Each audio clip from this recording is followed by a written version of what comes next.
अस्सलामु अलैकुम वरहमतुल्लाहि वबरकातुह। आज हम लोग इस वीडियो में जानेंगे कि तक़वा और फतवा में क्या फ़र्क है। लफ्ज़ फतवा फतवतुन से मुश्तक़ है और फतवा के माना काटने के हैं।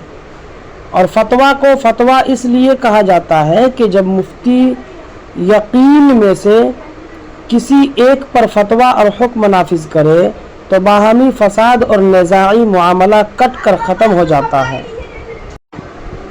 इस सूरत में फतवा की जमा फतिया आती है।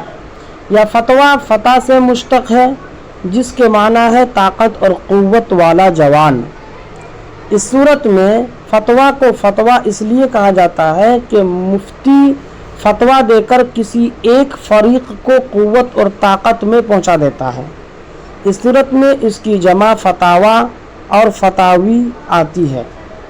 कुतुब आलम फ़क़ीहुन नफ्स अल्लामा रशीद अहमद गंगोही रहमहुल्लाह ताला ने फतावा रशीदिया में इन दोनों का फ़र्क इस तरह वाज़े फरमाया है कि फ़तवा कहते हैं जिसको उलमा ने बदलील कुरान और हदीस, उसूल अरबा, किताबुल्लाह, हदीस रसूल, इजमा, क़यास जायज़ फरमाया है, अगरचे बाज़ दर्जा से उसकी मुमानअत भी मालूम होती हो।